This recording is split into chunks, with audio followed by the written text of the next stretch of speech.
In his poem, The Road Not Taken, Robert Frost ends by stating, "Two roads diverged in a wood, and I took the one less traveled by. And this has made all the difference." The stanza has always spoken to me the most, as you will see. I did not do exactly things in the correct order. We'll begin in the year 1999, when I squandered 3 nursing scholarships, which led me to the Air Force, where I met my ex-husband, the father of my 2 boys, and ends in present time, where I am now working as a COVID-19 crisis response nurse. Although I may not have done things the way others thought I should, or in the order they wanted me to, I am happy with my life and would never have become the person I am had it not been for taking my own path. I have 3 specific examples I will be telling you about today. So to get my story started, let us go back in time to a stubborn but ambitious high school graduate. In 1999, I graduated from Eufaula High School and was awarded 3 scholarships. It was time to make my longtime dream of becoming a nurse a reality. As soon as summer classes began at Wallace Community College, I was front and center, ready to get them done. My mother warned me I should take time off, but what did she know? Prerequisites were a breeze. In the fall, while attempting to take a full load of nursing classes, I also worked as a certified nursing assistant and tried to keep up a social life. Big mistake. Unlike academic classes, the nursing classes were not something I was going to breeze through. I began sleeping through class or not going at all, and it became apparent my mother was right. I withdrew from my classes and began working on my plan B.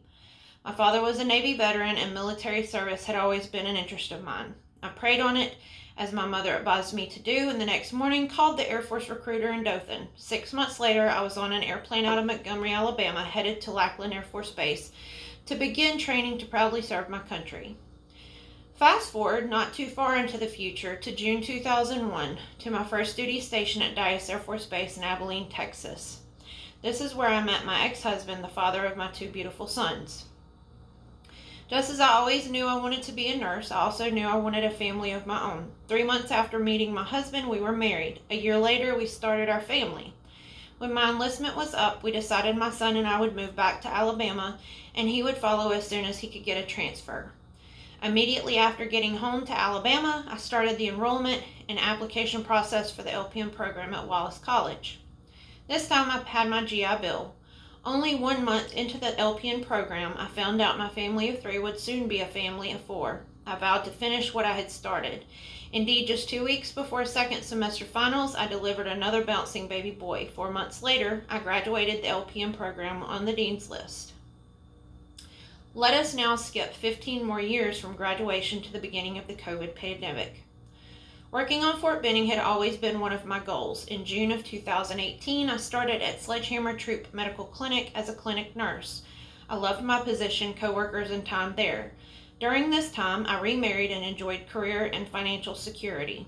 In January of this year, the COVID-19 pandemic made its way to our shores, and within months had reached every state in our nation. By the end of March, the clinic had closed its doors. I was resigned to sitting in front of a computer checking immunization records, while my fellow nurses and healthcare workers were losing their lives, fighting an invisible battle we knew little about. With the full support of my husband and children, I began looking into crisis response support positions. I was shortly met with a phone interview, and on May 4th, after leaving the cozy security of my position, I arrived in Massachusetts, where I still am today.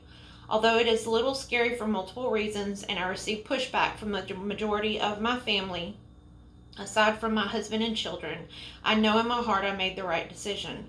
I make sure to follow safety precautions strictly, and I could not be happier with my choice.